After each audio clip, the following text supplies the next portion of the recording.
Hey everybody. So I know I didn't record chapter 9 yet. It's Sunday and I'm finally getting to it, but that's because I got really interested in another book that I wanted to finish. So I finished that and I'm ready to jump back into chapter 9. And then after that, I'm having a birthday party for my dog. So let's get started with chapter 9. When I was 8, things changed. I think I knew Mom was going to have a baby even before she did. She smelled different, like new soap. Her skin felt softer and warmer. She picked me up out of my bed one morning, then almost let me fall back on the mattress. Whew, she said, "You're getting awfully heavy, Melody. I'm going to have to start lifting weights." Her forehead had broken out in sweat. I didn't think I'd gained any weight. It was Mom who was different. She sat down on the chair next to my bed for a few minutes, then suddenly ran out of the room. I heard her throwing up in the bathroom. She came back a few minutes later, looking pale. Her breath smelled like mouthwash. "I must have eaten something funky," she mumbled as she got dressed, but I think she knew even then. I bet she was scared. When Mom finally figured it out, she sat down with me to break the news. "Melody, I have something wonderful to tell you." I did my best to look curious. "You're going to have a baby brother or sister real soon." I grinned and did my best imitation of surprise and excitement. I reached out and hugged her. Then I patted her stomach and pointed to myself. She knew what I meant. She looked me right in the eye. "We're going to pray that this little one is fat and fine and healthy," she told me. "You know we love you, Melody, just as you are, but we're hoping this child doesn't have to face the challenges that you do." Me too. From then on, she put Dad in charge of lifting me. And although she never talked about it again in front of me, I knew she was worried. She gobbled gigantic green vitamin pills, ate lots of fresh oranges and apples, and she had this habit of touching her bulging belly and mumbling a prayer. I could tell that Dad was scared too, but his worry showed up in funny little ways, like bringing Mom piles of purple irises, her favorite flower, or fixing her gallons of grape Kool-Aid or big plates of grapes. I don't know what made Mom crave purple stuff. Instead of watching hours and hours of the Discovery Channel, I found myself in my room sitting at the empty TV, staring at the empty TV screen, just thinking in the silence. I knew a new baby was really time consuming, and I also knew I took up a lot of time. How would my parents ever have time for both of us? Then a real horrible thought popped into my brain. What if they decided to look into Dr. Hugley's suggestions? I couldn't make the thought go away. One Saturday afternoon, a few months before the baby was born, I was curled up on our sofa, dozing. Mom had put pillows around me to make sure I didn't fall off. Butterscotch slept nearby, and Dad's favorite jazz station played a saxophone snoozer. Mom and Dad sat together at the smaller sofa, talking together quietly. I'm sure they thought I was asleep. "What if?" Mom said, her voice tight. "It won't be. The chances are so small, honey," Dad replied, but he sounded unsure. "I couldn't bear it," Mom told him. "You'd find the strength," he said calmly, "but it's not going to happen. The odds are." "But what if?" she insisted, interrupting him, and for only the second time I could remember, my mother started to cry. "Everything is going to be fine," my father said, trying to soothe her. "We've got to think positive thoughts." "It's all because of me," my mother said softly. I perked up and listened harder. "What do you mean?" Dad asked. "It's my fault that Melody is like she is." Mom was crying really hard then. I could hardly make out her words. "Diane, that's crazy. You can't hold on to that kind of guilt. These things just happen." I could tell Dad was trying to be reasonable. "No, I'm the mother," she wailed. "It was my job to bring a child into the world safely, and I screwed it up. Every other woman on the planet is able to give birth to a normal baby. There must be something wrong with me." "Sweetheart, it's not your fault. It's not your fault." And I could hear him pull my mom to him. "But Chuck, I'm so scared this baby is going to be messed up too," she said in a shuddering breath. "Please don't go there. Don't even think like that," Dad murmured. "Statistically, what are the chances? Two children who—" And I suddenly couldn't hear him anymore because my head was pulsing with the things I wanted to say but couldn't. I wanted to tell my mom that I was sorry she was so sad and so scared, that it wasn't her fault, that I was just the way I was and she had nothing to do with it. The part that hurt the most is I couldn't tell her any of it. During Mom's entire pregnancy, however, my parents' attention to me never wavered, even though, yeah, I worried that it would. Dad did lots more as Mom got closer to her due date. He did some of the laundry, most of the cooking, and all of the lifting and carrying. I got to school on time every day, got my stories read to me every night, and the three of us waited and hoped and prayed. But Penny was born perfect and copper bright, just like her name. From the minute she came home from the hospital, she was a really happy baby. Mom truly did carry a little bundle of joy into the house. But I guess a new baby is rough on any parents, especially if they already have a kid like me at home. Sometimes there would be arguments. I could hear them through the bedroom wall. "I need more help around here, Chuck," Mom would say, trying to keep her voice low. "Well, you pay more attention to the baby than you do me. If you'd help more, I'd have more time for you. With 2 kids and one of them Melody, it's not easy. I have to go to work, you know. I have a job too. Don't throw that in my face. Plus, I'm up twice a night to nurse the baby." I know. I'm sorry, Diane." Dad always softened and let Mom win.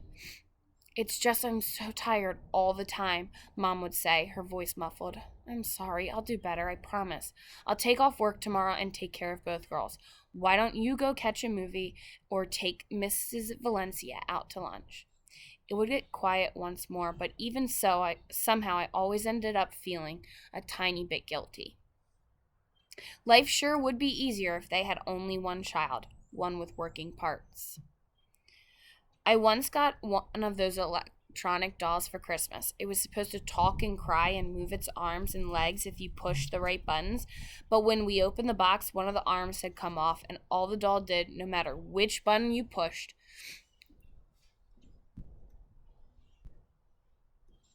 was squeak. Mom took it back to the store and got her money back. I wonder if she ever wished she could get a refund for me. But Penny really was a perfect baby.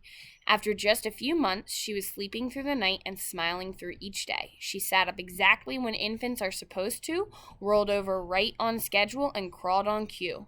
Amazing, and it seemed so easy. Sure, she fell on her face a few times, but once she got it, she was off. Penny zoomed around like a little wind-up toy. She learned that the toilet was fun to splash in and that lamps still fall if you grab the cord.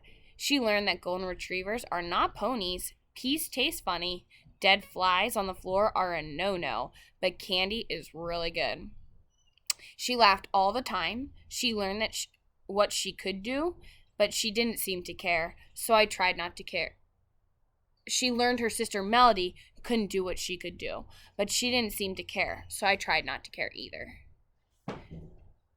Dad and her camcorder followed Penny around like the paparazzi followed a rock star. We have hundreds of hours of footage of Penny being cute and doing adorable things. And, well, I admit it, sometimes I got kind of sick of watching a new video every time she learned something new. It sort of sucks to watch a baby do what you wish you could do. Penny holding her own bottle. Penny feeding herself teeny tiny Cheerios from her high chair tray. Penny saying Mama and Dada just like the babies on Sesame Street. Penny crawling on the floor and chasing butterscotch. Penny clapping her hands. How did her little brain know how to tell her to pull herself up to a standing position? To hold on to the sofa for balance? How did she know how to stand up on her own? Sometimes she'd fall over, but then she'd pop right back up. Never ever did she lie there, stuck like a turtle on its shell. Dad still did our nighttime reading, but now it was Penny who snuggled on his lap. I was too big and too hard to balance, so I sat in my wheelchair, my dog at my feet. As the two of them read the stories, I knew by heart. Butterscotch still slept only in my room. I liked that. It really did make me glad to know Penny was learning the same books I love so much. I wondered if she was memorizing them. Probably not. She didn't need to. I think Penny's third word was Dee. She couldn't quite say melody, but she got the last part. I loved it when Mom put Penny in bed with me after her morning bath. She grabbed me and plant wet baby powder smelling kisses all over my face. Dee Dee, she'd say again and again. By the time she was 1 year old, Penny could walk. She wobbled all over the house on her fat little legs. She fell a lot, dropping down on her butt and laughing every time she did. Then she'd get back up and try it again. That was something I'd never get to try. With 2 kids in the house, our family routines changed. It took twice as long to get everyone ready each morning. Mom made sure Penny was dressed in pretty little outfits every day, even though she was just going next door to Mrs. V's house. My clothes were okay, but I was noticing that lately they were more useful than cute. Mom seemed to be choosing them by how easy they'd be to get on me. It was kind of a bummer, but I knew I was getting heavier and heavier to lift, and so changing me was harder. I probably should mention that feeding me is a real process. I can't chew very well, so I mostly get soft foods like scrambled eggs or oatmeal or applesauce. Since I can't hold a fork or a spoon, I try, but I keep dropping them. Someone has to place the food into my mouth, 1 spoonful at a time. It's slow. Spoon, slurp, swallow. Spoon, slurp, swallow. Lots of food falls on the floor. Butterscotch likes that. She's like a canine vacuum cleaner. Drinking stuff is hard for me too. I can't hold a glass and I can't sip from a straw, so somebody has to very carefully hold a cup to my lips and tip a little bit of liquid into my mouth so I can swallow. Too much and I choke and cough and we have to start all over. It takes me a long time to get a meal in me. I hate the whole process, obviously. And some mornings were really stressful. Chuck, can you bring me Melody's pink t-shirt from the clean clothes basket? She spilled juice all over her shirt, Mom yelled up the stairs. Didn't you put a bib on her, Diane? Dad yelled back. You know she makes a mess. Why don't you wait and dress her after she eats? So you want me to feed her naked? Just bring the shirt, Mom snapped, and a diaper for Penny. She got a stinker. She's 2. Isn't she old enough to be potty trained? Dad asked, coming downstairs with a blue t-shirt I had outgrown in one hand and a diaper in the other. Right. I'll get to potty training tonight on the 25th hour of my day. Dad picked Penny up. Uh-oh, that's a bad one, he said, his nose scrunched up. Did you give her sweet potatoes again last night? I thought we stopped giving her those because they always give her the runs. Well, if you had gone to the grocery store like I asked, I could have given her something different. And that shirt is blue, not pink, and too small for Melody. Chloe, enough. Excuse me. Mom stormed out of the kitchen and up the stairs. Sorry, girls, Dad said to us. He whistled softly as he cleaned Penny up, threatening to call the hazmat team. That was funny. Then he finished feeding me breakfast, not caring that my oatmeal was getting all over the juice-stained shirt. Why not? May as well make a real mess and make it worth the stress, he said with a laugh. I smiled at him and smeared oatmeal on my tray. Mom came back down with fresh makeup and a freshly painted-on smile, her hair done with my pink shirt. She and Dad hugged in the kitchen. Both took a deep breath. We actually made it out of the house on time. We had lots of days like that.